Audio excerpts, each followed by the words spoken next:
আল্লাহুম্মা সাল্লি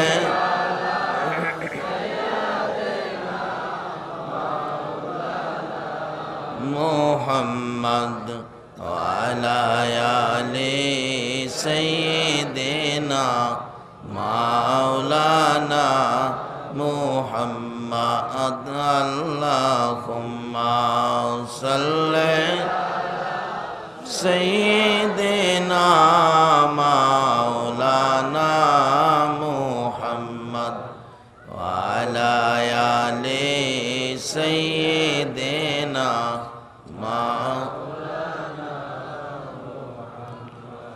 কবে জানি ডাকাশিবে এই বাড়ি ঘর সারিতে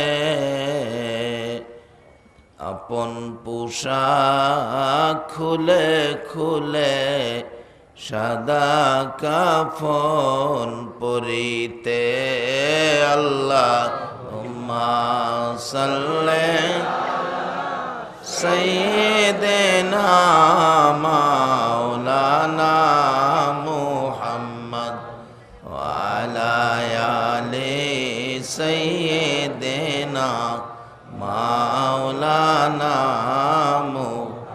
লা ইলাহা ইল্লাল্লাহ লা ইলাহা ইল্লাল্লাহ লা ইলাহা হায়াতের মালিক যেই আল্লাহ মৌতের মালিক সেই আল্লাহ লা ইলাহা ইল্লাল্লাহ লা ইলাহা ইল্লাল্লাহ ইলাহা ইল্লাল্লাহ মুহাম্মাদুর রাসূলুল্লাহ। আসসালামু আলাইকুম ওয়া রাহমাতুল্লাহ। মাগো ও মহিলারা, তোমরা ইজ্জত পাইবা এই নবীরে চিনো, নবীর মাধ্যমে আল্লাহকে তালাশ করো, নবীর আদর্শ নবীর তরিকা নিয়ে সামনে বাড়ো, আল্লাহর সাহায্য তোমরা পাইবা। পেয়েছিলেন মা খাদিজা, বলতেছিলাম গনে দেখে সব ঠিক আছে, হাই হাই কি রাখাল, একটু অ্যাক্সিডেন্ট নাই, বাঘে ধরে না তোমার বকরিকে? না ম্যাডাম, বাঘ আমার বকরির কাছে আসলে বাঘও বকরির মতো হয়ে যায়। এই নবীর রাখালিয়াতের আওতার বকরিগুলোর কাছে ভাগ দুর্বল হয়, আর আমরারে ভাইলে মশাই পর্যন্ত সারে না। সারেও সারে, খালি ঘুমাইয়ে দেখেন মশা যে কত খুশি, গরমের মধ্যে কারেন্ট নাই, খালি গায়ে শুইছে, মশারিও টানাইতে পারে না। মশা দেখবেন কাছে আইসা কি গুনের গান শুরু করে, গুনগুনা গুনগুন ও বন্ধুজন ঘুমাও গো ঘুমাও, ইঞ্জেকশন বাউ করতেছি। আর যদি নবীর উম্মতের পরিচয় দিতে পারেন, জঙ্গলার ভাগ ভাল্লুক পর্যন্ত আপনাকে ইজ্জত করবে। তার বাস্তব নবীজির একজন সাহাবীর জীবনী। নবীর সাহাবীর নৌকা দিয়া যাইতেছে, ঘূর্ণিঝড়ে নৌকা ভাঙ্গা টুকরা টুকরা করে ফেলছে, সবগুলি মানুষ নদী গর্ভে হাবুডুবু খাইতে খাইতে শেষ। নবীর সাহাবীটা না একটা কাঠের টুকরায় ধরে সাঁতার কাইটে কিনারে উঠছে, কিনারে উঠে কই আল্লাহ সবগুলি মানুষ মরলো, আমি তো বাঁচলাম। যেখানে খারইয়া কইতাছে আমি বাঁচলাম, এটা আমরা সুন্দরবনের বাঘভাল্লুকের জংলা, যেখানে মানুষ খাওয়ার প্রাণী ছাড়া, অর্থাৎ হিংস্র প্রাণী ছাড়া বালা কোনো প্রাণী নাই, হ্যাঁ খারইয়া কইতাছে আমি বাঁচলাম, আফ্রিকার এক জংলার কিনারে। একটু পরে দেহে তার নাহের মধ্যে বাঘের গন্ধ লাগতেছে। বাঘের কিন্তু গন্ধ আছে, শিয়ালের গন্ধ আছে, কিছু প্রাণী আছে তাদের একটা গন্ধ আছে, বাঘের গন্ধ নাহে, বাঘেও নাহে দেহে মানুষের গন্ধ লাগতেছে। বাঘে শিকার করব, কই শিকার আছে না আছে নাহের মধ্যে খবর হয় নাকি বাঘের মোবাইলের বার্তা আছে। খালি বাঘ না, কিছু প্রাণীকে আল্লাহ পাক এই ক্ষমতা দিছে। আল্লাহর ওলি গাউসে পাক আব্দুল কাদের জিলানী ওনার কিতাবে লেখছে, একটা মাছিকে 3 মাইল পর্যন্ত কিয়া কই কি হইতাছে এর নাহের মধ্যে মাছির খবর 3 মাইলের ভিতরে হয় কইতারে। কত নাম্বার সিএস আর দাগ নম্বর, বাড়ি নম্বর, মোজা নম্বর, কার বাড়ি, কয় তালার উপরে, কোন রুমে কাডল বাংছে, বিনা পোস্টারিং বিনা মাইকিং গে হাই দেখবেন যাইব। আছে না এরকম একটা? বলুন হ্যাঁ রে, ক্ষমতা কে দিছে? আচ্ছা, আল্লাহর সৃষ্টির মধ্যে কি হ্যাঁ শ্রেষ্ঠ না আমরা শ্রেষ্ঠ? হ্যাঁ, এত সুযোগ সুবিধা দিল, আমরা সুযোগ সুবিধা কই? আজকে আদায় করুম, কি কারণ? রাজি আছেন না আপনারা? আদায় করুম, কিন্তু রাস্তা আছে একটা, রাস্তাটা ধইরা লইতে হইব, রাস্তা সাইরা পাইতে। মা খাদিজা কয়, এই রাখাল আর পাইছি না, বাঘে ধরে না। জিগাইলো বাঘ? কয় না, বাঘ তো আমার বকরির গায়ে হাত দেয় না। এই নবীর উম্মতের পরিচয় দিতারলে আপনার গায়ে বাঘ হাত দিবে না। তার বাস্তব নবীর সাহাবী, দেহে বাঘ একটা। বাবা রে বাবা, এমন বড় বাঘ, জংলার বাঘ তো। হ্যাঁ, দেখকে খারইছে, চোখি লাল, আগুন পড়তাছে চোখ থেকে, মুস একবারে কি যে মোটা মোটা হইছে। বাঘ তো আইতাছে খুশি, জিব্বাটা বাইর কইরা দাঁতগুলি কটমট করে আইতাছে খাইব। নবীর সাহাবী কয়, আল্লাহ, মরছিলাম নদীত পইরেই মরতাম, অহন্দি বাঘে চিরা খাইব। হ্যাঁ, তো হগলের লোকে একখানো যাইলে মিলে। অবশেষে কয়, যাক, খাইলে খাক, একটা পরিচয় তো আমার আছে, পরিচয়টা দিয়া দেখি কাজ হয় কিনা। ও ভাগ, আমার দিকে আইতেছো, আমারে খাইবা, আমার পরিচয় জানো আমি কে? আমি আখিরি নবীর উম্মত। যেই নবীর সৃষ্টি না হইলে তুমি বাঘের সৃষ্টি। বাঘ একটু খবর হইছে যে বাঘে আমরা নবীরে চিনি নি, আইতাছে, আবার ডাক দিছে, আমার পরিচয়টা বুঝতে পারলি না? আমি আখিরি নবীর গোলাম, আমি নবীর গোলামি করছি, নবীর গোলামের গায়ে হাত দিস না। বাঘ তারপরও আইতেই আছে, কাছাকাছি আসলে বাঘের ভয়ে তার জীবনী লেখে কাঁপতে কাঁপতে জমিনে বসে গেছে। বাঘটা ডাকতেছে, প্রভু গো, আমার জবানটা খুলে দাও না, আমি যে নবীর গোলামের গায়ে হাত দিব না, আমি তাকে বুঝাইয়া দিব, জবানটা খুলে দাও। আল্লাহ বলেন, যাও, তোমার জবান খুলে দিলাম। বাঘ ডাকতেছে, ও নবীর গোলাম, তুমি ভয় পাইতেছো কেন? আমি তো তোমারে খাবো না, যার গোলামের পরিচয় দিয়েছো, এই গোলামের গায়ে আমি হাত দিব না। আমি আসছি তোমাকে মদিনার পথ দেখাইয়া দেওয়ার জন্য। এই শানে আমি একটা গজল বানাইছি, কমুনি নাকি? কালকে নিয়ে আবার ফতোয়া দেওয়া শুরু করেন, মৌলবী গান গায়ে গেছে, দিলে দিবেন, পুরাই লইছি। কমু কমু, নিজের বানানো গজল, আমার সাথে কোয়েন আপনারা, ভালো লাগলে। নবীজির গোলামের, নবীজির গোলামের কোনো চিন্তা নাই, চলো নবীজির জান্নাতে মদিনাতে যাই, চলো নবীজির জান্নাতে মদিনা। কে কে যাবে মদিনায়, মদিনাতে কান্দে নবী উম্মতের মায়ায়। কে কে যাবে মদিনায়, মদিনাতে কান্দে নবী উম্মতের মায়ায়। দিনী রজনী কান্দেন যিনি, দিনী রজনী কান্দেন যিনি, শুয়ে রোয়া যায়, চলো নবীজির জান্নাতে মদিনাতে যাই, চলো নবীজির জান্নাতে মদিনাতে। কঠিন হাসরের দিনে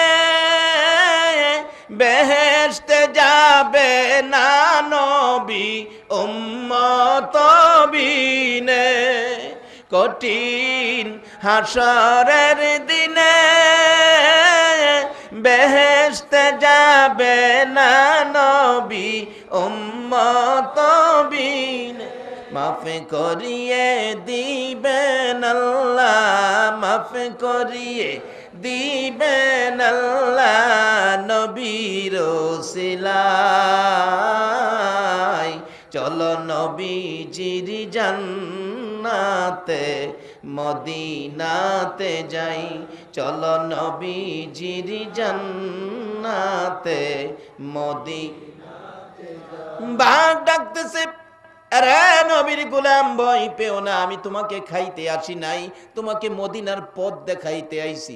যেই নবীর উম্মতের পরিচয় দিলে বাঘ না খাইয়া মদিনার পথ দেখায়, বলুন এই নবীর উম্মত হইতে পারলে লাভ হবে না লস হবে?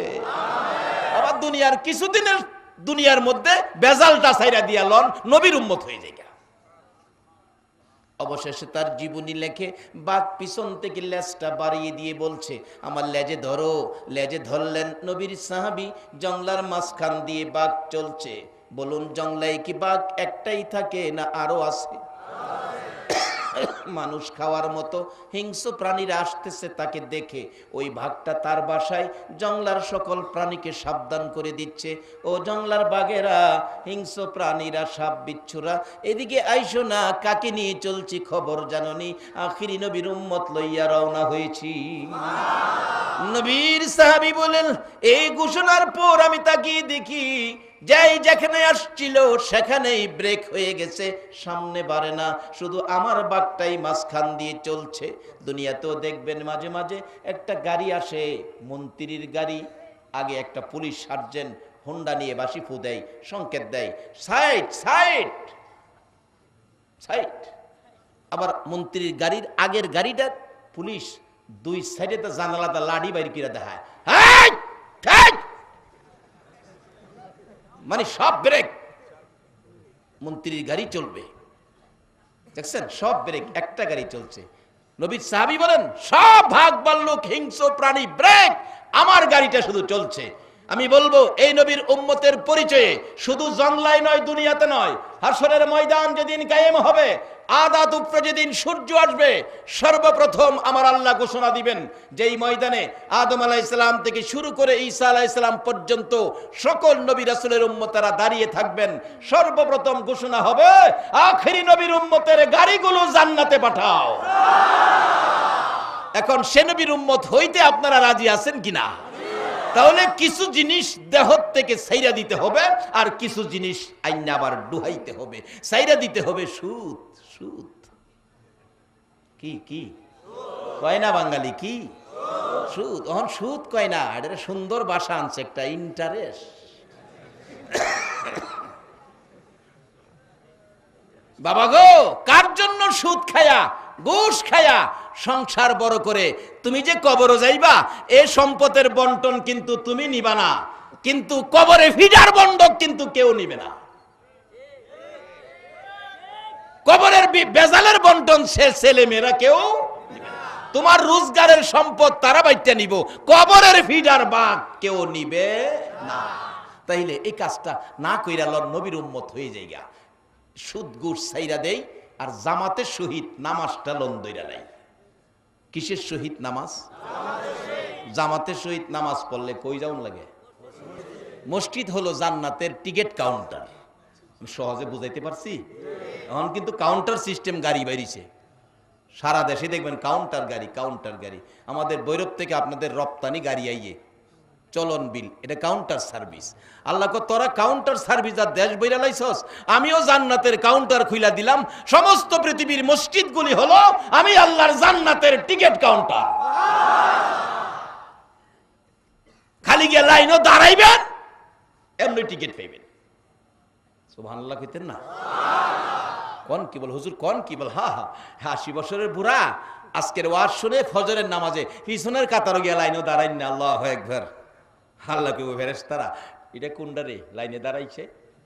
জামাতে পড়তে গেলে লাইনে দাঁড়ান লাগে না? আল্লাহ জিগাইব, এটা কোনটারে লাইনে দাঁড়াইছে? ফেরেশতারা খাল্লা, এটা 80 বছরেরা আজকে কেমনে কেমনে লাইনও খারাইছে, জীবন এটা মসজিদ আই না।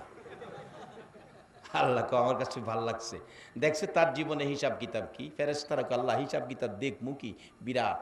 তাইলে তার জীবনের সব গুনাহ একটা গাঠুরি বানাইয়া মাথার দে, মাথাত লইয়া খার রয়েছে নামাজের ভিতরে। আচ্ছা বলুন, জামাতের নামাজ খালি খারই থাকে, রুকু সেজদার যায় না? ইমাম সাহেব রুকুতে গেছে, মুসল্লিরাও সব কি কিন্তু ফিসে যে 80 বছর একটাই চিন লাইনও কারইছিন, জান্নাতের টিকিট কাউন্টারের লাইনও, তাও কি রুকুতে? আচ্ছা আপনারাই ফাইসালা দেন, মাথাত কোনো গাঠুরি থাকলে রুকুতে গেলে থাকবো? রুকুতে যাইবার আগেই তো গাঠুরি হইয়া গেছে। আরে অনেক ভদ্রলোকের দেখছি টুপি হই হইয়া যাবে, আর গাঠুরি থাকবো?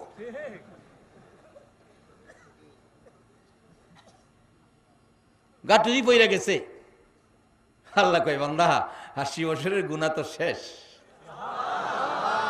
কি রুকুতেই খালি পইরা থাকবো, দাঁড়াইতো না। এবার ইমাম সাহেব বলছে সামি আল্লাহু লিমান হামিদা, মুসল্লিরা জানি কি কয়,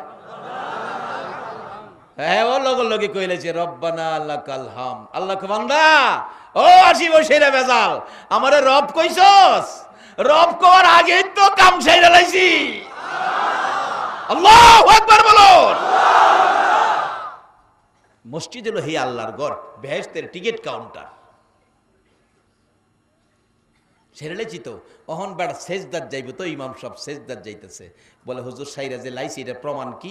একদিন 80 বছর হয়েছে নামাজে যান নাই, ফজরের জামাতে দাঁড়ায়েন, এই যে মাথার থেকে গাঠিটা পড়ছে দেখবেন ওই সময় শরীরের পশমগুলো দাঁড়াইয়া যাব, শরীরটা একটা ঝাঁকুনি দিব, মনটার মধ্যে শান্তি ফিরে আসবো, চোখে পানি আসবে। আল্লাহ নামাজ এত মজার জিনিস, আগে কেড়ে পড়লাম না, এরকম একটা ভাব নিজের মধ্যে পয়দা হবে। দাঁড়াইয়া দেখেন বাবা, দাঁড়াইয়া দেখেন বাবা গো, কার দোকানে জানি কোন ফ্যাক্টরির সাদা কাফন আইসে গেছে তোমারে প্যাকেট করার জন্য।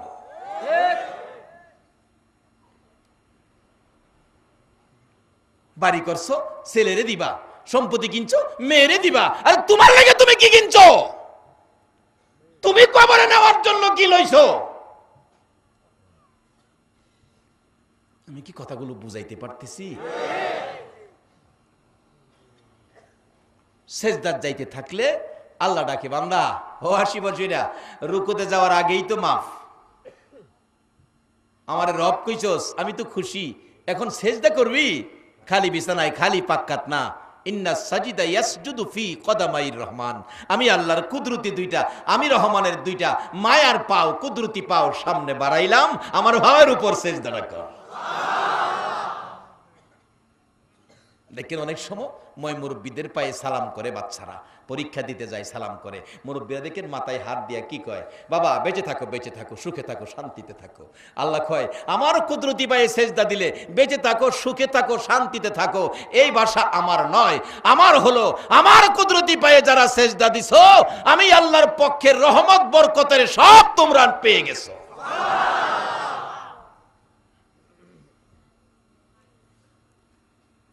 জান্নাতের কাউন্টারটা কিন্তু মসজিদ, জান্নাতের কাউন্টার। আজকে আমাদের বিপদের মূল কারণ হলো আমরা মসজিদ ছেড়ে দিছি। এক আল্লাহর ওলির জীবনীতে দেখি, আল্লাহর ওলি রাস্তাটা হাইটা যাইতেছে, একজন রাখাল ছেলে ওনাকে দেখে সালাম দিছে, হুজুর আসসালামু আলাইকুম। তা আল্লাহর ওলির নেক নজর আইছে, ওলিদের নেক নজর কিন্তু খুব লাভবান হয়। নেক নজর, বাবা তুমি আমাকে সালাম দিলা, তুমি তো ভালো ছেলে, তোমার নাম কি? নাম কি বাবা? হুজুর আমার নাম ইমাম উদ্দিন। ইতিহাস লেখে ইমাম উদ্দিন। হায় হায় ইমাম উদ্দিন, তোমার এত সুন্দর নাম, তুমি দ্বীনের ধর্মের নেতা তুমি, আর তুমি এখানে গরুরে ঘাস খাওয়াইতেছো। বাবা তুমি একটা মাদ্রাসায় পড়ো, বড় আলেম হইতারবা, আল্লাহওয়ালা হইতারবা। আল্লাহর ওলির মুগ্ধা বাইরিছে বড় আলেম এবং আল্লাহওয়ালা হইতারবা। হ্যাঁ তো বাড়ির গিয়া কই মা একটা হুজুরের সালাম দিছিলাম, নামটা বলে ভালো, মাদ্রাসায় পড়লে আল্লাহওয়ালা অলি হইতে পারবো। মা আমি মাদ্রাসায় পড়বো। মা কই হকিন্নির হুদ, তুই মাদ্রাসাত পড়বি, অলি হইবে, তোর গরু খাওয়াইবো কেনা? হ্যাঁ বিনবিনি কথা না আমি পড়বো।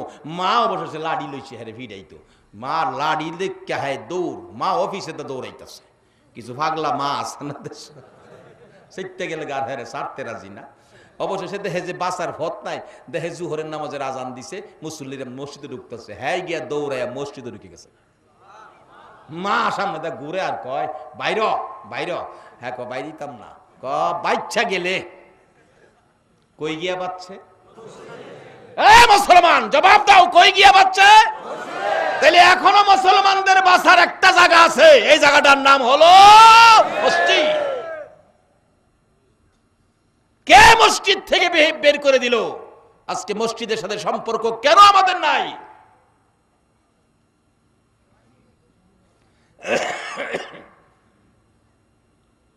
এই মসজিদ শুধু দুনিয়াতে না, আখেরাতে কি করবে? আজকে যারা মসজিদের পক্ষ থেকে আয়োজিত মাহফিলে বসে আছেন, আপনাদের ভাগ্য কত জানেন? হাশরের ময়দানে আল্লাহর ঘর খানায় কাবাটা হবে ইঞ্জিন, সমস্ত পৃথিবীর মসজিদ হবে কম্পার্টমেন্ট। রেলগাড়ি দেখেন নাই? রেলগাড়ি ইঞ্জিন কয়টা থাকে? একটা, কম্পার্টমেন্ট অনেক। খানায় কাবা হবে ইঞ্জিন, সমস্ত পৃথিবীর মসজিদ হবে কম্পার্টমেন্ট, আর প্যাসেঞ্জার হবেন যারা মসজিদের নামাজি, মসজিদের পক্ষের ব্যক্তিত্ব, আপনারা হবেন সেদিন প্যাসেঞ্জার। আর ওই ট্রেনের টিকিট হবে মান ক্বালা লা ইলাহা ইল্লাল্লাহু ফাদাখালাল জান্নাহ। এই কালিমাটা হবে সেই ট্রেনের টিকিট। বলেন হুজুর এত মানুষ গাড়িতে উঠবো কেমনে, জায়গা লইব? যত উঠবেন ততই গাড়ি বড় হইব। ওই দিন এই মসজিদ বলবে আল্লাহ আমার সাথে যাদের সম্পর্ক ছিল এই মানুষগুলি কই, তাদেরকে আমরা জান্নাতে দিব। খানায় কাবা ইঞ্জিন, সমস্ত মসজিদ কম্পার্টমেন্ট, আপনারা প্যাসেঞ্জার। এক টানে সিটিং, গেট লক, কোনো থামবে না, স্টপেজ নাই। হাসরের ময়দান থেকে এক টানে জান্নাতের গেটে নামায়া দিয়ে বলবে দরজা খোলা, ঢুকো। আচ্ছা, এই জিনিসগুলি আমাদের সামনে আছে কিনা? নাকি হুদা দুনিয়াতেই থাকবেন? দুনিয়া থাকার জায়গা না, এখানে কিছুদিনের জন্য বেড়াইতে আইছি। আমরা এই দেশের বাসিন্দা কেউ না, এটা আমাদের বিদেশ, আমাদের স্বদেশের সন্ধান লন করি। যাই হোক, বলতেছিলাম মসজিদ হলো জান্নাতের টিকিট কাউন্টার। এই মসজিদটাকে আমাদের চিনা, বলুন দরকার আছে কিনা? মসজিদ যদি চিনতে পারেন, মসজিদে গেলেই আল্লাহকে পাবেন। আখিরি নবীর উম্মতের পরিচয় মসজিদের মধ্য থেকে বাহির হয়। তার বাস্তব আবু বকর সিদ্দিক। জিব্রাইল একদিন বলছিলেন, আল্লাহ আপনার বেহেশতটা কত সুন্দর। আমি একটা দিন ছুটি নিতাম, বেহেশ গুইরা দেখতাম। আমাদের দেশের মানুষ ছুটির দিন পার্কে যায় না? আল্লাহ কয় জিব্রাইল পার্কে যাবি? হ, তোমার বেহেশতটা ঘুরে দেখবো। বেহেশতের মতো সুন্দর পার্ক পৃথিবীর জমিনে কোথাও আছে? গেছেন না তো, গিয়া দেখেন না খালি। কি কইতামো, বেহেশতের বাগানের দিকে চাইলে ছায়া পার হয়ে যাবো, 70 বছর আমাদের খবরই থাকতো না। এই যুবক, জানো তোমার জন্য কি বাজেট রাখছে? আজকে তুমি পার্কে গিয়া এই কাইল্লা ফাইল্লা ফেসা বিচির দিকে চায় তো, এগুলি তো তোমার জন্য নয়। কি ব্যবস্থা করে রাখছে তুমি জানো? আসো আখিরি নবীর উম্মতের খাতায় তোমার নামটা লেখাও।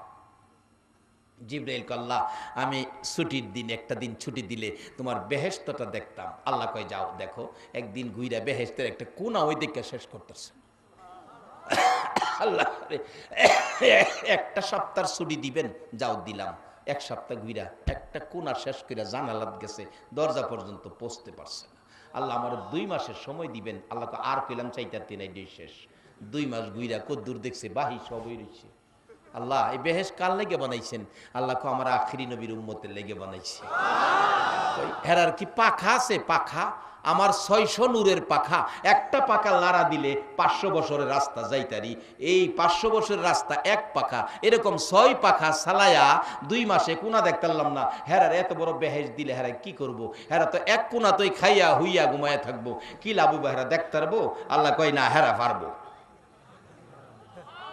জিব্রাইল কই কি হেরা পারবো? আমি ফাঁকা দিয়া পারি না, হেরার পাখা নাই, হেরা পারবো? আল্লাহ কহ পারবো। আল্লাহ আপনার কথা রাইট, পারবো, কিন্তু আমার বুঝে আসে না। আমার একটু বুঝার জন্য আমার একটু প্র্যাকটিক্যালে যাইতে হবে। আল্লাহ কথা এলে মসজিদের নববীতে ফজরের নামাজের আজানের আগে গেড়ো গিয়া খারইবি, আগে যাই ডুববো, পরে যাই বাইরিব, হের সাথে কথা কইস। জিব্রাইল মানুষের বেশ দেরা মসজিদের নববীতে। বলুন ঠিকানাটা কই দিছে? এই আখিরি নবীর উম্মতের পরিচয়ের ঠিকানাটা কই দিছে? বাবা গো, যত বড় বাড়ির মালিকই হও, তোমার বাড়ির ঠিকানা দেয় নাই। এই নবীর উম্মতের পরিচয়ের ঠিকানা হলো মসজিদ। আজকে কে আপনারা? মসজিদ কমিটির সদস্য, আপনাদের নামের তালিকা আল্লাহর আরশে দেওয়া আছে। কে আজকে মসজিদের পক্ষ থেকে আয়োজিত মাহফিলের শ্রোতা হয়েছেন, আপনাদের নামের তালিকা আল্লাহর আরশে জমা হবে। মসজিদ আল্লাহর ঘর। মসজিদ কার ঘর?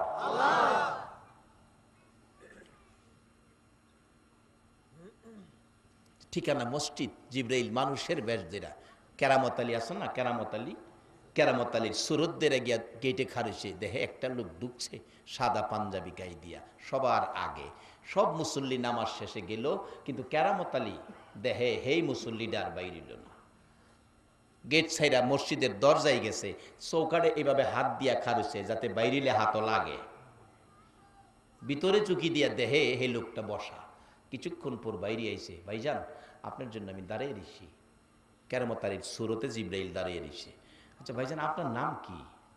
যার নাম জিজ্ঞাইছে কিতাব লেখে, উনি জবাব দিছে আমার নাম আবু বকর সিদ্দিক।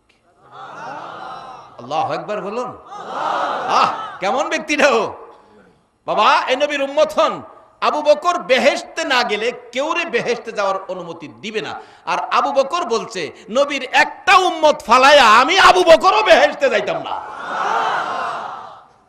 কি যে মজার ব্যাপার, মহব্বত, ভালোবাসা একজনের প্রতি আরেকজনের। কিন্তু আমার মধ্যে এটা নাই, অনেক হিংসা ঢুকে গেছে, বেজাল ঢুকে গেছে। বাবা হিংসা লন চাইরা দিন, আমরা আখিরি নবীর উম্মত। হিংসা, নিন্দা, ঝামেলা, বেজাল, তাকাতাকি, কিলাকিলি, গুতাগুতি, এটা আমাদের চরিত্রে থাকার কথা না। আমরা মিলেমিশে থাকবো, আমরা একে এক অপরের প্রতি ভালোবাসা, মহব্বত দেখাবো। যেই হোক, লম্বা ঘটনা, এদিকে আমি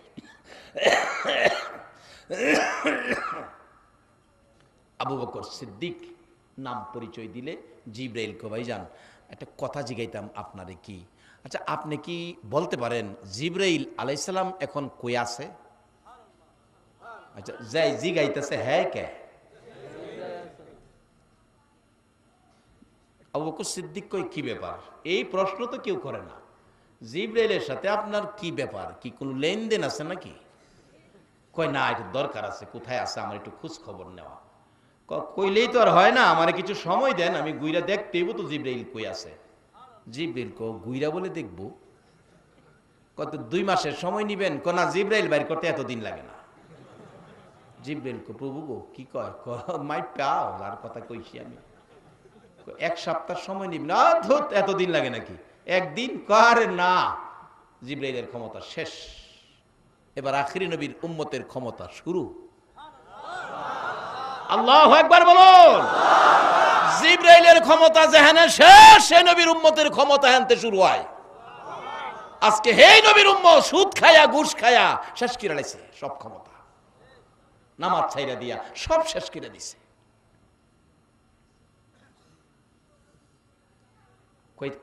কতক্ষণ সময়ে জিব্রাইলের খবর দিবেন? জিব্রাইলের আইডিয়া নাই। আবু বকর সিদ্দিককে জিগাইলেন। আবু বকর সিদ্দিক বলছে, ভাইজান আপনারা তো চিনি না, এমন এক প্রশ্ন কইরা বইছেন, প্রশ্নের জবাব নিব, আপনি দাঁড়ান। সময় হলো, জিব্রাইল খোঁজ দেওয়ার সময় হলো। চোখের পলক, চোখের পলক, এবার 2-3টা পলক না, একটা পলক। চোখের এক পলকে জিব্রাইল কই আছে আমি কয়ে দিব।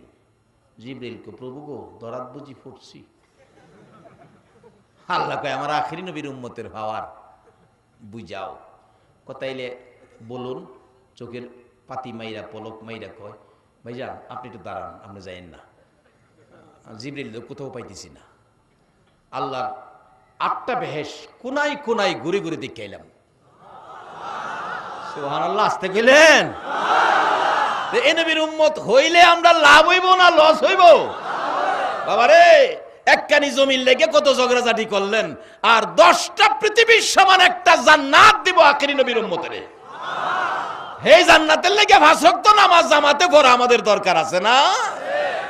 লাগলে পড়বেন, না লাগলে না পড়বেন, এটা আপনাদের ব্যাপার। এবার আপনি দাঁড়ান। 8টা বেহেশতের কোনায় কোনায় দেখছি, জিব্রাইল নাই। 7টা জাহান্নাম গুইরা দেখছি, জিব্রাইল নাই। আল্লাহর আরশ, কুরসি, লৌহ কলম যা আছে, আল্লাহর সৃষ্টি জগৎ কোনোটা বাকি রাখি নাই, কোথাও জিব্রাইল নাই। জিব্রাইলটা গেল কই? ভাই সাহেব মনে দুঃখ নিয়েন না, আমি তো আর জিব্রাইল না, আমি তো আবু বকর। আমার মন কয় আপনি জিব্রাইল। ভাই সাহেব আপনি মনে করেন আপনি বুঝতেছি না, দেখাইছে আর কি আপনারা। জিব্রাইল আসল সুরত বাইর করে কয়, ও আখিরি নবীর উম্মত ছাইরা দাও, মাইপা গেলাম ক্ষমতা যে কত দিছে।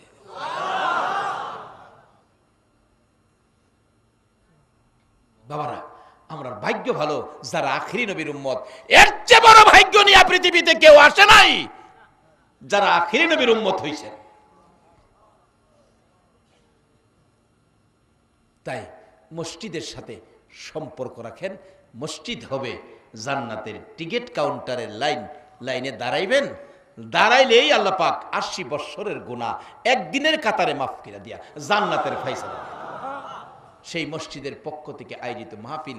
এই মসজিদ চিনার জন্য আমার নবী দুনিয়ার জমিনে বড় কষ্ট করছে। একটাই নবীর উদ্দেশ্য, উম্মতের মসজিদ চিনাইতো। আর এই নবীরে চিনতে পারলেই মহিলাদের জীবনও ধন্য হয়ে যায়, যেটা বলতেছিলাম মা খাদিজার জীবনী। কথাটা খেয়াল আছে না আপনাদের? মা খাদিজা বলেন, রাখাল মোহাম্মদ একটা ভাগও আমার বকরি খাইছে না, তোমারে আর ছাড়তেছি না। পরের দিন আবার যাইতেছে, চাইছে ছাদের উপর উঠতে, দেখে মেঘের টুকরা ছাইয়া দিছে, গরম বেশি, অজগর সাপ আইসা ফনা ধরে তাল পাতার পাখার মতো মাথাটা করে নবীজির চেহারা মুবারকে বাতাস করে। খাদিজা দেখকে কয়, মোহাম্মদ চিনছি, আর তোমাকে ছাড়ছি না, কালকার থেকে আর মরুভূমিতে যেতে হবে না, ব্যবসার দায়িত্বে। নবীজি ব্যবসার দায়িত্বে, বলুন নবীজি ব্যবসার দায়িত্বে আছে, লাভ হইব না লস হইব? কিছুদিন লাভ, লাভের লাভ, প্রচুর লাভ। খাদিজা আচার আচরণ দেখে, নবীজির চাল চলন দেখে, ব্যবসা বাণিজ্যের অবস্থা দেখে খাদিজা সইতে পারে না। ডাকতেছিলেন আশপড়শিদেরকে, তার বংশের গার্জিয়ান ময় মুরব্বীদেরকে, ও আমার গার্জিয়ানেরা, মুরব্বীরা, আমার একটা কথা শুনো গো, তোমরা আমার একটা কথা শুনো। আমার ব্যবসার ম্যানেজার মোহাম্মদের কাছে আমি খাদিজাকে বিবাহ দিয়া দাও। গার্জিয়ানেরা, মুরব্বীরা বলেন, ও খাদিজা, তুমি পাগল হতে পারো, আমরা পাগল হতে পারি না। যার মা নাই, বাবা নাই, জমি জমা নাই, গরদর নাই, ব্যবসা বাণিজ্য নাই, বেড়া বকরি দুম্বা উট নাই, ব্যবসার মালামাল নগদ টাকা বলতে কিছুই নাই। খাদিজা বলেন, এরে আমার গার্জিয়ানেরা, আমার যখন পাগল হই তোমরা কইছো, আমার হাতে কলম দাও, কাগজ দাও, মোহাম্মদের কিছু নাই বলে যদি আমারে বিবাহ দিতে রাজি না হও, আমি খাদিজা মোহাম্মদকে চিনে ফেলেছি। আমার ধন সম্পদ, বাড়িঘর, বেড়া বকরি দুম্বা উট, ব্যবসার মালামাল নগদ টাকা, এমনকি আমি খাদিজার জীবন জৈবন যা আছে গো, সব আমি মোহাম্মদের নামে আমি দান করে দিলাম। মোহাম্মদের নামে সব দান করে দিয়ে আমি খাদিজা গরিব হলাম। বলো আমি গরিব খাদিজাকে ধনী মোহাম্মদের কাছে বিবাহ দিবানি? পয়েন্টে পড়ে গেছে, পয়েন্টের পেছে পড়ে গার্জিয়ানেরা বিবাহ দিয়ে দিলেন। বলুন খাদিজার জীবন ধন্য হলো না লস হলো?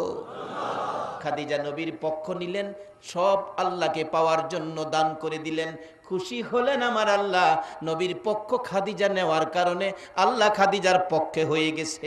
যেদিন খাদিজা দুনিয়ার থেকে বিদায় হবে, বাস্তব ঘটনা, আমার নবীর দিকে তাকিয়ে তাকিয়ে খাদিজা কাঁদতেছে। নবী ডাকে, খাদিজা গো, তুমি কাঁদলে আমার কলিজা মানে না গো খাদিজা। যেদিন আমার মা নাই, বাবা নাই গো, যেদিন আমার মক্কা নগরে কেউ ছিল না, তুমি জীবন জৈবন ধন সম্পদ টাকা পয়সা সবগুলো আমার ভালোবাসায় দান করে তুমি আমার পক্ষ নিয়েছিলা, সান্ত্বনা দিয়েছিলা। তুমি বিদায় হলে তুমি কাঁদলে আমি অসহ্য লাগে, আমার চোখে পানি রাখতে পারি না। হুজুর কেন কান্দি জানেননি? আমি তো আপনার ভালোবাসায় আল্লাহ খুশি করার জন্য সব দান করে দিয়েছিলাম। এখন আপনার কাছে তিনটা জিনিস চাবো গো নবী, বলুন আমারে দিবেন কিনা? আমার নবী বলেন, খাদিজা রে, আমার জন্য তুমি সব দিয়েছো, আমি কি তোমাকে তিনটা জিনিস দিতে পারি না? দিব, কথা দিলাম তোমারে তিনটা জিনিস দিব, বলো কি জিনিস? খাদিজা কান্দে, হুজুর যেদিন আমি খাদিজার মৃত্যু হয়ে যাবে গো, ও মা বোনেরা, নবীর বিবি খাদিজা যদি মৃত্যুর বয়ে এই ফাইসালা করতে পারে, তোমাদেরও এই ফাইসালাই যাওয়া দরকার। ডাকতেছে, ইয়া রাসূলুল্লাহ, আমার মৃত্যু হলে আমি দেখেছি মক্কার মানুষ মরে গেলে বাজার থেকে কাফন কিনে কাফন পরাইয়া দাফন করে, আমাকে বাজারের কিনা কাফন পরাবেন না, আপনি নবীর একটা পাঞ্জাবি দিয়ে আমারে কাফন পরাইবেন। নবী বলেন, যাও, তোমার দাবিটা রাখলাম। আর একটা দাবি, আমাকে যেই কবরে শোয়াবেন, জান্নাতুল মুআল্লাতে যেই কবরে শোয়াবেন, আমাকে শোয়াইবার আগে আগে গো নবী, আপনি একটু আমার কবরে শুয়ে আসবেন। বলুন, নবী যেই কবরে শুয়ে আসবো, এই কবরটা কি বেজাল থাকবো? নবী যেই ঘরে থাকবো, নবীর আদর্শ যার কাছে থাকবো, তার মধ্যে কি অশান্তি থাকবো? নবী গেলে যে কি হয়, বাস্তবে আসেন না। ভারতের একটি ঘটনা, একটু সময় ভারত গেলাম। ডক্টর শিবশক্তি নামে হিন্দুদের একজন মহাদেবতা ছিলেন। ৭০ লক্ষ হিন্দু যারে দেবতার মতো পূজা করত, মাঝে মাঝে ভগবান কইয়া ও ডাকত, এত বড় মনে করত। কিন্তু একদিন আমার নবী স্বপ্ন যুগে ডক্টর শিবশক্তির ঘরে ঢুকে ডাকতেছে, ডক্টর শিবশক্তি, আমি রাসূল মদিনার থেকে আইছি, তোরে কালিমা পড়াইতাম, কালিমাটা পড়বি? ডক্টর শিব সত্যি কই, ইয়া রাসূলুল্লাহ বলেন কি, আমার নসিব কত, ভাগ্য কত, আমাকে এখন কালিমা পড়াইয়া মুসলমান বানায়া দেন। নবীজি কালিমা পড়াইলেন ডক্টর শিব শক্তিকে। সকালবেলা উঠে অন্যদিন আগুনের পূজা করত, সূর্যের পূজা করত, গাছের পূজা করত, বাথরুমের পূজা করত। বাথরুমে যাওন লাগে না, সব পূজা সেদিন বন্ধ, বাথরুমে যায় না, পূজা টুজা কিচ্ছু করে না, ঘরের দরজা ওই খুলে না। বিবি সাপ 9টার দিকে নাস্তা লইয়া ডাকতেছে, ঠাকুর কর্তা সব কি ভুলে গেলেন, সব ছেড়ে দিলেন, পূজা কি করবেন না? দরজা খুলেন, খুলছে, কি ব্যাপার, গর্তে বাইরেন না যে, কি পূজা টুজা সব ভুলে গেলেন নাকি? ডক্টর শিব শক্তি কয়, বিবি ঘরে ঢুকো, ঘরে ঢুকো। ঘরে ঢুকছে, দেখো তো ঘরটা কেমন লাগে। বিবি চোখটা ঘুরায়, ও প্রাণের স্বামী, মন কয় ঘরে যেন কোনো মহান অতিথি আইসা গেছে। স্বামী কে আসছিল গো, ঘরটা যেন রহমতের ভান্ডার হয়ে গেছে। ডক্টর শিব শক্তি বলেন, বিবি গো আজকে রাতে রাহমাতাল লিল আলামিন নবী এসে এই ঘরে আমাকে কালিমা পড়াইছে। ঘরে কত সুগন্ধি, কত মজা, কত স্বাদ। নবী যেই ঘরে আসছে, ঘর থেকে বাহির হতে আমার মন চায় না। ডাকতেছে ডক্টর শিব শক্তির বিবি, ঠিক আছে ভালো কথা, নাস্তা নিয়ে আসছি, নাস্তা খান। ডক্টর শিব শক্তি বলেন, বিবি তুমি কি জানো না, আমি তো ইসলাম গ্রহণ করে মুসলমান হয়ে গেছি, তোমার মতো বিবি এখন হিন্দু, তোমার হাতের নাস্তা আমি খেতে পারি না। বিবি কয়, স্বামী এই এতদিনের মহব্বত কিছুক্ষণে ভাঙ্গা দিলা, খাওয়া এই সার মতো তোমার আজকা। রুটির মধ্যে বাজি লাগাইয়া স্বামীর মুহ দিছে, মুহ নিচে দিত, স্বামী মুখ তালা মারছে,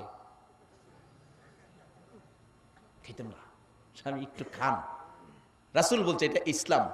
স্বামীর মুখে স্ত্রী খাবার তুলে দিবে, আবার স্ত্রীর মুখেও স্বামী খাবার তুলে দিবে, এটা ইসলাম। এতে স্বামী স্ত্রীর মহব্বত কি হবে বলুন, বাড়বে, সংসারে শান্তি আসবে, রহমত বরকত আসবে, এটা ইসলাম। আজকে এইটা নাই তো, করে স্বামী স্ত্রী কিলাকিলি। কোন কোন ফ্যামিলি আছে 2 মাস হয়ে গেছে, একটার ভাই একটা ভিড়াও চায় না, মাঝে মাঝে বিচার দেয়, হুজুর বাড়ি অনেক কথা শুনে না, আমার ভাই চাও না, দোয়া করেন। দোয়া করলে হবে না, ইসলামে ঢুকো, নবীর আদর্শে যাও, নবীর তরিকায় যাও, তাহলে শান্তি পাইবা। নবী বলছে স্বামী স্ত্রীর মুখে, স্ত্রী স্বামীর মুখে খাবার দিবে। বাজারে কিছু স্বামী খাইলে স্ত্রীর জন্য বাড়িতে নিও, রাসূল কইছে এগুলি করলে দেখেন সমাজে সুন্দর হবে, শান্তির ফাইসালা হবে। বিবি কয়, স্বামী না খাওয়াইয়া যাইতাছি না, তাহলে বোঝা গেল বিবির মধ্যে কিছু ইসলামের গন্ধ ঢুকছে। ডক্টর শিব শক্তি কয়, আমি খাবো না। খাইবেন না? স্বামী তারাইয়া দিয়েন না, না খাইয়া পারবেন না। খবর জানেননি, যেই সময় আমার নবী আপনারে কালিমা পড়াইয়া মুসলমান বানাইছে, যাওয়ার পথে আমারেও কালিমা পড়াইয়া গেছে। এখন আমারও জীবন ধন্য, আমিও তো কালিমা পড়েছি। একদিনের কালিমাই ইসলামের প্রেম মহব্বত কত, নবীর আদর্শ ঢুকে গেছে। স্বামীর মুখে স্ত্রী রুটি দিতে চায়। যে ঘরে রাসূল গেছে, ঘরটা যদি এত বরকতের হয়, আর খাদিজা বলতেছে, নবী গো আমার কবরের পাশে আপনি নবী শুবেন, আমার যে কবরে শোয়াবেন আপনার শুয়ে আসবেন। তৃতীয় দাবি হলো, আমার এই কবরে শোয়ায়া সবাই যখন কবর সারো বলে চলে যাবে, আপনি নবী আমার কবরের পাশে বসে মুনকির নকিরের সওয়ালের জবাবটা আপনি নবী দিবেন। নবী কও, খাদিজা আমার জন্য তুমি এত কিছু দিছো, আমি তোমার 3টা দাবি রাখলাম, তোমার 3টা দাবি আমি দেব। যেদিন খাদিজা মৃত্যু হলো, সবকিছু করে নবীজি কবরের মাথার পাশে বসে আছে, ঘন্টার পর ঘন্টা মুনকির নকির আসে না। নবী পেরেশান, এখনো আসতেছে না, ব্যাপারটা কি? আল্লাহ কয়, জিবরাইল যা আমার বন্ধুর কাছে যা, বন্ধুরে যায় বন্ধু যেন খাদিজার প্রশ্নের জন্য চিন্তা না করে বন্ধু যেন বাড়িতে চলে যায়। যেদিন বন্ধু খাদিজার পক্ষে 3 কথার ওয়াদা দিয়েছিলেন, আর খাদিজা যেদিন আমার বন্ধুর ভালোবাসায় আমি আল্লাহকে পাওয়ার জন্য জীবন যৌবন ধন সম্পদ বাড়ি ঘর টাকা পয়সা নগদ বাকি সব দান করে দিয়েছিল, এদিন আমি আল্লাহ খাদিজার পক্ষে গিয়েছি। আমার বন্ধু মুনকির নকিরের সওয়ালের জবাবের জন্য বসে থাকতে হবে না, বন্ধুর পক্ষে খাদিজা যাওয়াতে আমি আল্লাহ খাদিজার মুনকির নকিরের সওয়ালের জবাব আমি আদায় করে দিয়েছি। যার পক্ষে গেলে আল্লাহ মুলকিন নকিরের সওয়ালের জবাব আদায় করে দেয়, এই পক্ষটা নেওয়া বলুন আমাদের দরকার আছে কিনা? সে নবীর উম্মত হইতে আপনারা রাজি আছেন? তাহলে কিছু জিনিস ছাড়তে হইব, কিছু জিনিস ধরতে হইব। সাইরা দিবেন সুদ ঘুষ, একবারে সব পারতেন না। আজকার ওয়াজে দুইটা জিনিস, সুদ ঘুষটা সাইরা দিবেন একটা উদ্দেশ্যে, আখরি নবীর উম্মত হওয়ার জন্য। সব সাইরা দিবেন না, আজকাল দুইটা খালি দিলাম। সুদ ঘুষ ছাড়বেন, ধরবেন একটা জামাতের সহিত নামাজ। যদি জামাতের সহিত নামাজ দেখাইয়া আখরি নবীর উম্মতের পরিচয় দিতে পারেন, আল্লাহর কসম অহনো নবী ডাকিয়া আপনারে পাশে রাখবো। তার বাস্তব হযরত ওমর ফারুক রাদিয়াল্লাহু তাআলা আনহুর জীবনী। ওমর যখন মদিনার শাসক, রাষ্ট্রপতি, মসজিদে নববীতে রাষ্ট্রপতি ইমামতি করে, একজন ইহুদি ওমরকে হত্যা করার জন্য বহুদিন যাবৎ ঘুরতেছে, সুযোগ পায় না। একদিন ফজরের নামাজের সময় ইমামের পিছনে, মসজিদের মধ্যে ইমামের পিছনে পাঞ্জাবির নিচে ছুরি লইয়া বসে আছে মুসল্লি সেজে। ওমর ইমামতি করবে, এক রাকাত নামাজ পড়াইয়া দ্বিতীয় রাকাতের জন্য দাঁড়াইতে ছিল, সোজা হইতে পারে নাই। বাকার মধ্যে ইহুদি ওমরের ডান দিক দিয়ে কলিজার মধ্যে ছুরি মারছে, কলিজা ছেদ্র করে বাম দিক দিয়ে বেরিয়ে গেছে। ইহুদি ছুরি মাইরা মুসল্লিদের ভিতরে লুকাইয়া গেছে। ওমর কাত হইয়া নামাজের বিছানায় পড়ে গেছে, জিহ্বাটা বাহির হয়ে গেছে, শক্তিশালী পুরুষ রক্ত বাহির হইয়া মসজিদে নববী লাল লাল হয়ে গেছে। মুসল্লিদের পায়ের নিচের রক্ত, মুসল্লিরা ডাকতেছে, কার রক্ত গো? মসজিদে নববী লাল লাল করে দিলা। ওমরের ছেলে আব্দুল্লাহ মিম্বরে দাঁড়াইয়া ডাকতেছে, মুসল্লিরা গো, এতিম করে ফেলছে গো, আমাদের সর্বনাশ হয়েছে গো, আমার বাবারে ছুরি মারছে, জীবনের তরে বিদায় করে দিয়েছে, আপনারা দরজা বন্ধ করে দেন, আমি আমার বাবার প্রতিশোধ নিব, বিচার করব। ওমর ছোট্ট ছোট্ট সুরে ডাকতেছে, রে আব্দুল্লাহ, প্রতিশোধ নয়, বিচার নয়, আমার ভাগ্যে যা ছিল তা হয়েছে, এখন আমাকে যদি খুশি করে বিদায় দিতে চাও, একটা কাজ করো। কি কাজ? আমি দেখেছি আমার নবীর রওজার পাশে আমার ভাই আবু বকর সিদ্দিক জান্নাতের বিছানায় ঘুমাইছে। রে আব্দুল্লাহ, যদি পারো মা আয়েশার কাছ থেকে অনুমতি লইয়া আমারে যদি নবীজির পাশে আবু বকরের মতো শুয়াইতে পারো, আমি ওমর খুশি হইয়া বিদায় হইব। একটা দৌড় মেরে মা আয়েশা সিদ্দিকার কাছে যাইয়া ডাকতেছেন, মাগো, আমার বাবাকে ছুরি মারছে গো, বাবা দুনিয়ার থেকে বিদায় হয়ে যাবে, একটু জায়গা নবীজির পাশে শোয়ার জন্য চাইছে। মা, আমি ভিক্ষা চাই, আমার বাবারে একটু জায়গা ভিক্ষা দেন, নবীজির পাশে শোয়াইয়া বাবারে খুশি করে বিদায় দেই। ও বাবারা ভাইরা, কতজনের মা বাবা দুনিয়ার থেকে বিদায় হলো, মা বাবারে খুশি করে বিদায় দিছেন কিনা চিন্তা কেউ করেন নাই। ওমরের ছেলে ডাকতেছে, মা, আমার বাবা খুশি হবে গো নবীর পাশে শুইতে পারলে। আম্মা জান আয়েশা সিদ্দিকা বলেন, এরে আব্দুল্লাহ, আমি কিভাবে অনুমতি দিব? আমার ওই তো মনে আকাঙ্ক্ষা ছিল, দাবি ছিল, আশা ছিল, আমি নবীজির পাশে শুইব, আরেক পাশে আমার বাবা আবু বকর সিদ্দিক ঘুমিয়েছে, আমি তো ফাইসালা দিতে পারতেছি না, তুমি দাঁড়াও, নবীজির কাছ থেকে ফাইসালা নিয়ে আসি। নবীজির রওজার পাশে যাইয়া মা আয়েশা সিদ্দিকা ডাকতেছে, ইয়া রাসূলুল্লাহ, আমার বাবার পাশে আমি শোয়ার ইচ্ছা ছিল গো নবী, আপনার পাশে শোয়ার ইচ্ছা ছিল, এক পাশে বাবা আছে, আরেক পাশে আমি শুইব। ওমরকে ছুরি মারছে, ওমর আপনার কাছে আসতে চাই, ইয়া রাসূলুল্লাহ, অনুমতি দেন, আপনার পাশে আমি আয়েশা থাকবো, নাই আপনার ওমর আপনার পাশে থাকবে। আমার নবী রওজার ভিতর থেকে বড় মায়ার সুরে ডাকতেছে, রে আয়েশা, মনে দুঃখ নিও না, অনুমতি দিয়ে দিলাম রে, আমার উমর আমার পাশে থাকবে। এমন কি আমল উমরে করেছে, এমন কি আমল উমর করেছে, আমার নবী ডাইকা ডাইকা উমরকেও পাশে শোয়ার অনুমতি দিয়েছে। দেখুন বাস্তবতায় আমলটা কি ছিল। এই খবর পৌঁছে দিলেন আব্দুল্লাহর কানে। আব্দুল্লাহ দৌড়াইয়া যাইয়া দেখে বাবা জিহ্বাটা বাহির করে পড়ে আছে, চোখ খুলে না, জীবনের শেষ বিদায় মুহূর্ত। কাছে গিয়ে ছোট্ট করে ডাক দিলেন, বাবা ওমর গো, আমার নবী তোমারে কবুল করেছে গো, নবীর পাশেই তোমার দাফন হবে। ওমর চোখটা খুলে চোখের পানি বৃষ্টির মতো ঝরতেছে। হযরতে আলী রাদিয়াল্লাহু তাআলা পাশে বসে বসে ডাকতেছে, এ ভাই ওমর, অনেকক্ষণ যাবত বসে আছি, তোমার চোখটা খুললে তোমার বিদায় মুহূর্তে দুইটা নসিহতপূর্ণ কথা শুনবো। ওমর, আমি আলী তোমার বিদায় মুহূর্তে দুইটা নসিহতপূর্ণ কথা শুনতে চাই। আলী চোখের পানি চেড়ে চেড়ে ডাকতেছে। ওমর জবাব দেন, আলী রে, আমার কাছ থেকে দুইটা কথা শোনার আগে রে আলী, আমি তোমার কাছ থেকে একটা কথা শুনতে চাই। কি কথা শুনতে চাও গো ভাই ওমর? ওমর কাঁদতেছে আর ডাকতেছে, আলী, আলী রে, আমি জীবনে কোনোদিন জামাত ছাড়ি নাই রে আলী, জীবনে এক ওয়াক্ত এক রাকাত নামাজ আমার জীবনে ছাড়ি নাই রে আলী। আজকে ফজরের নামাজের জামাতে 2 রাকাত নামাজে 1 রাকাত আদায় করার পর আমারে চুরি মারছে রে, আমার দ্বিতীয় রাকাত নামাজ আদায় হলো না। এরে আলী, আমার কানে কানে বলে দে, ফজরের নামাজের সময় আসেনি, আমি উমর কবরে যাওয়ার আগে বাকি রাকাত নামাজ আদায় করে যাইতে পারবো নি।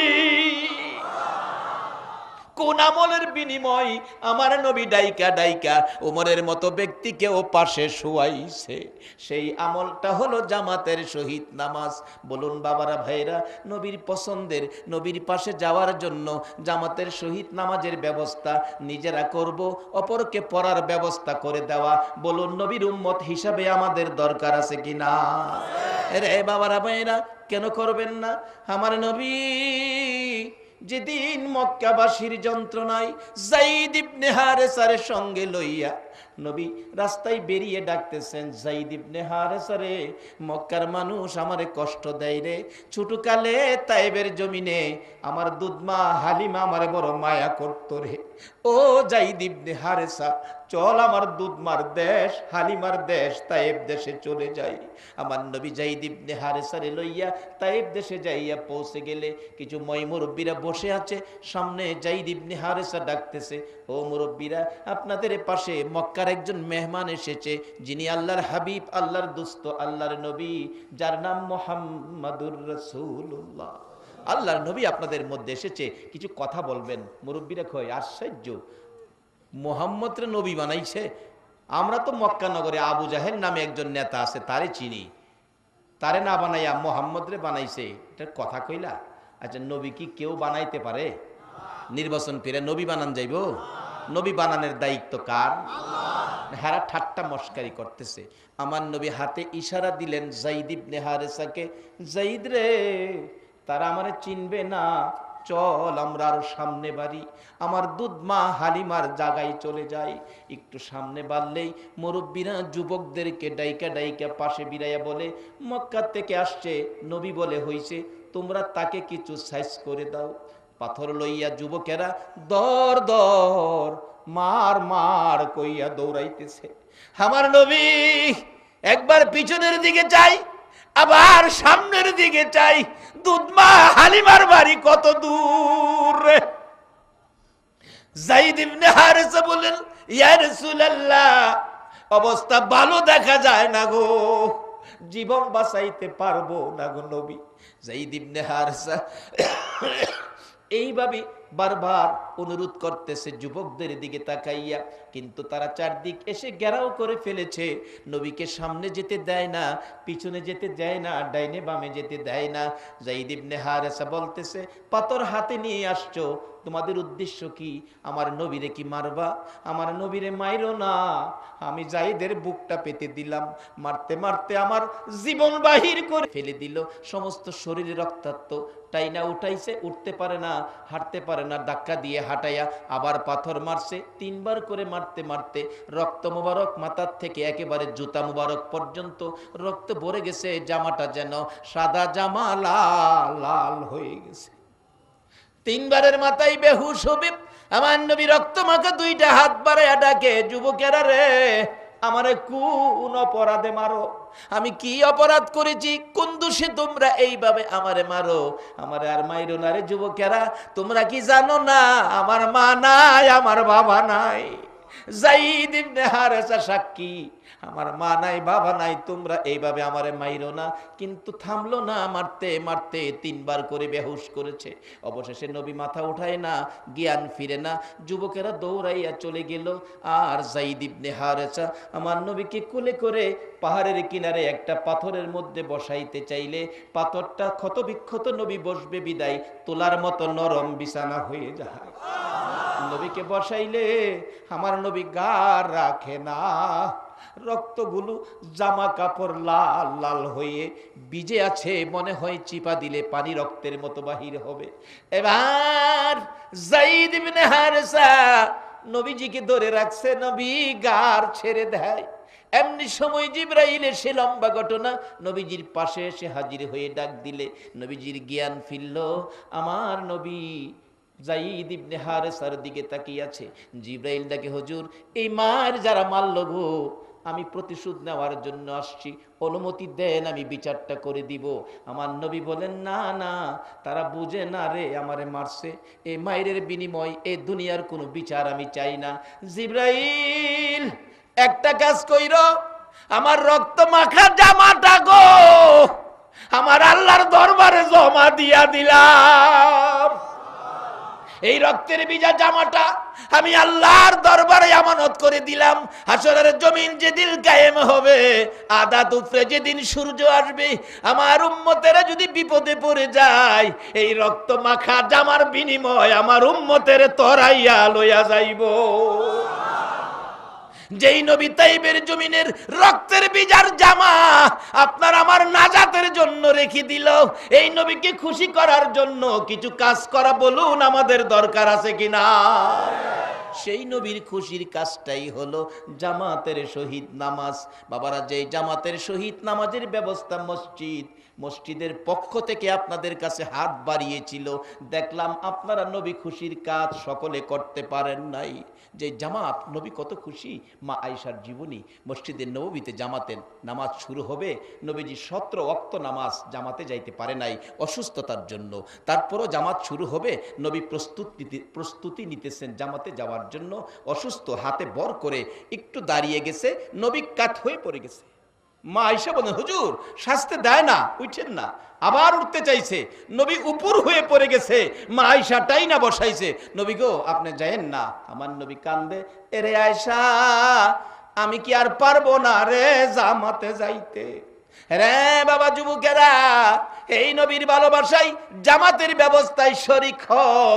যারা নবীর ভালোবাসায় এইভাবে বসে আজ শুনেছো, নবীর পক্ষ নিয়েছো, আমার মন বলে তোমাদের মতো যুবকেরাই তো একদিন আমার নবীর মারছে।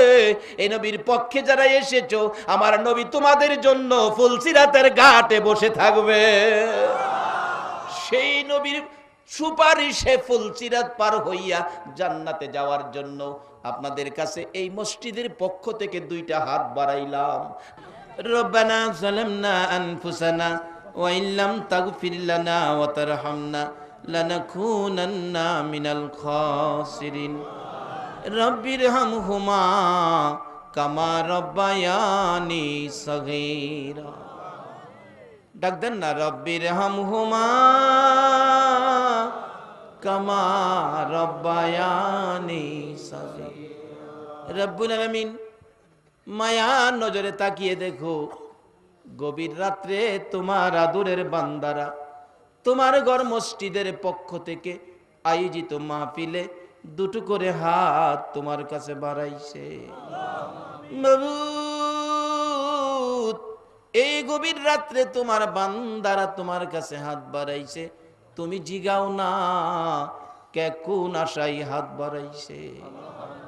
আল্লাহ গো, আমি তো জানি না কার মনে কি আশা, কার মনে কি ব্যথা, তুমি তো জানো কার মনে কি আশা। তবে সকলের পক্ষ থেকে আমি একটা দরখাস্ত করব, আমরা দুনিয়ায় থাকবো না জানি, তারপরেও শয়তানের দুকাই পড়ে, দুনিয়ার মায়াই পড়ে বহু গুনাহ করে ফেলেছি। আজকের মাহফিলের উসিলায় আমাদের সকলের গুনাহগুলো ক্ষমা করে দাও। মাবুদ, গুনাহ করেছি বলেই তো ক্ষমা চাইলাম, তুমি যদি ক্ষমা না দাও তোমার বান্দা গুনাহ লইয়া কই যাবে গো আল্লাহ। দুনিয়ায় দেখছি সন্তান অপরাধ করলে মা যদি থাপ্পড় দেয় কানতে কানতে বাবার কাছে যায়, বাবা আদর করে। বাবার কাছে যদি অপরাধ করে বাবা থাপ্পড় দিলে কানতে কানতে মায়ের কাছে যায়, মা টাইনা টাইনা বুকে জড়ায়।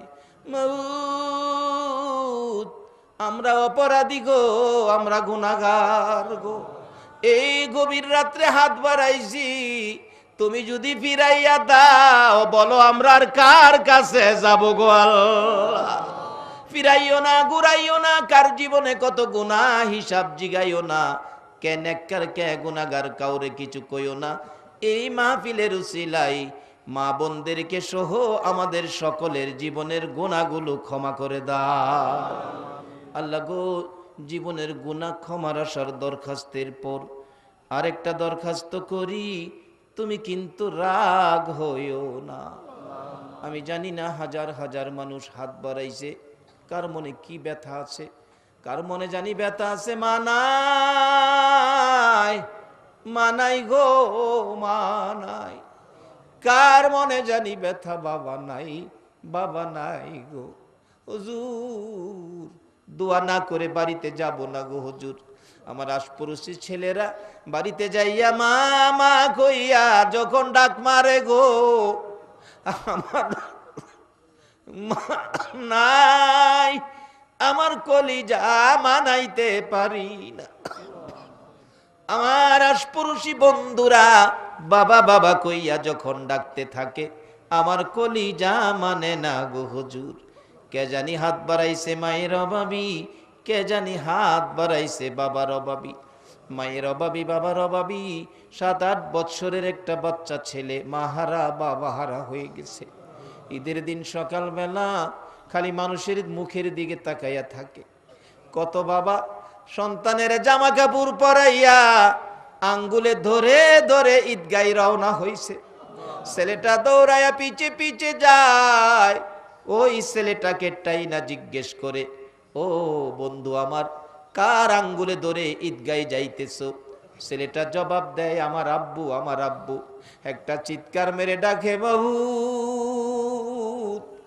আমার আব্বু কই গো, আমি কার আঙ্গুলে ধরে ঈদগায় যাব গো? এই নতুন জামা আমার কে কিনা দিবে গো? বাবাটা নিজের ছেলের ছেড়ে দিয়ে বাচ্চা বাতায় হাত বোলাইয়া বলতেছে, বাবা তোমার কি বাবা নাই? না না আমার বাবা নাই। কান্নাকাটি শুনে দৌড়াইয়া এলাকার মহিলারা জড়ো হয়ে মাথায় হাত বোলাই আদর করতেছে। এবার ছেলেটা কান্দে, আপনারা কারা গো আমার মাথায় হাত বোলাই আদর করেন? আপনারা কে কি হন আমি জানি না, আপনাদের কাছে জানতে চাই, আপনার এইভাবে আমার আদর করতেছেন, আমার মা কই গো? আমার মা কেন আদর করে না? আমার মা যদি আমার আদর করতো, গোসল করে জামা কাপড় পরাইতো, ঈদের দিনে না জানি আমার কত শান্তি লাগতো। এই মায়ের ব্যথা লইয়া কে জানি হাত বাড়াইছে রে আল্লাহ। আমি নিজেও মার অভাবী হয়ে গেছি গো আল্লাহ। আমার মা সহ মা বাবা যাদের কবরে আর দেরি করো না, এই মুহূর্তে তাদের কবরগুলো জান্নাতের বাগান বানাইয়া দাও। আরে জান্নাতের মালিক, ওই সকল মা বাবার পক্ষ থেকে তোমার জান্নাত ভিক্ষা চাই গো আল্লাহ, তোমার জান্নাত ভিক্ষা চাই গো আল্লাহ। মা বাবার কবর জান্নাতের বাগান বানাইয়া দাও। মা বাবা যার দুনিয়াতে আছে হায়াত বাড়িয়ে দাও, আমার আব্বা জানের হায়াত বাড়াইয়া দাও। মা বাবা কেমন জিনিস বুঝার তৌফিক ছেলে মেয়েদেরকে দান করে দাও গো আল্লাহ। এ আল্লাহ, খাস করে আজকের মাহফিলে যারা হাত বাড়াইয়া এ পর্যন্ত কষ্ট করেছে, আমাদের মধ্যে যারা বিমারি, আমি নিজেও বিমারি আল্লাহ গো, আমাকে সহ সকল বিমারিকে শেফা দান করে দাও। আমাদের মধ্যে যারা অভাবী, অভাব দূর করে দাও। যারা নামাজি, নামাজ কবুল করে লাও। যারা নামাজ পড়ে না, নামাজের বুঝ দান করে দাও। ই আল্লাহ, আমাদের মধ্যে যারা ব্যবসা করে ব্যবসায় বরকত দাও, যারা চাকরি করে পদোন্নতি দান করে দাও।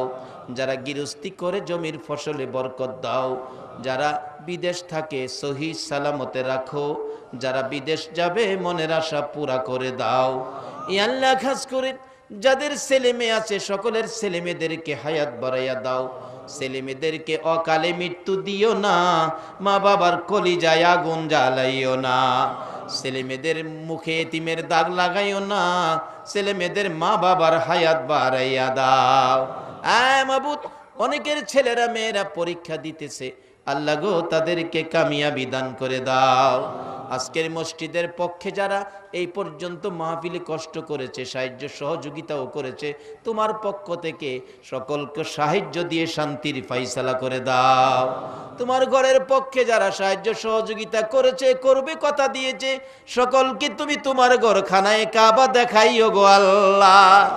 তোমার বন্ধুর রওজা জিয়ারত নসিব করে দিও গো আল্লাহ।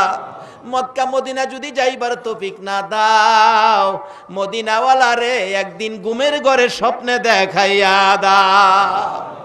ইয়া আল্লাহ, নবীজিকে স্বপ্নে দেখাইয়া আমাদের কলিজা ঠান্ডা করে দাও। তোমার ঘর মসজিদের পক্ষ থেকে আয়োজিত মাহফিল, এই মাহফিল কবুল করে কিয়ামত পর্যন্ত কায়েম রাখো গো আল্লাহ। মসজিদ কমিটির ভাইদেরকে তোমার কুদরতি হাতে দিয়ে গেলাম, তাদেরকে তুমি কবুল আর মঞ্জুর করো গো আল্লাহ। মাবুদ গো, মা বোনদেরকে রাবিয়া বস্তির মতো বানাইয়া দাও গো আল্লাহ। যুবকদেরকে খালেদ বিন ওলীদের মতো কবুল করে লাও গো আল্লাহ।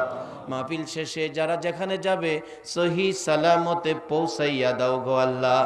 যতগুলো দরখাস্ত করলাম মাহফিলের উসিলাই, দুরুদের উসিলাই, জিকিরের উসিলাই, তোমার ঘর মসজিদ, মসজিদের পক্ষ থেকে আয়োজিত মাহফিল, যারা মসজিদের টাকা পয়সা দান করেছে, এই দান উসিলা বানাইয়া আমাদের সকল দরখাস্ত কবুল আর মঞ্জুর করো গো আল্লাহ। ও সাল্লাল্লাহু তাআলা আলা খায়রি খালকিহি মুহাম্মাদিন ওয়া আলা আলিহি ওয়া আসহাবিহি আজমাইন বিহাক্কি লা ইলাহা ইল্লাল্লাহু মুহাম্মাদুর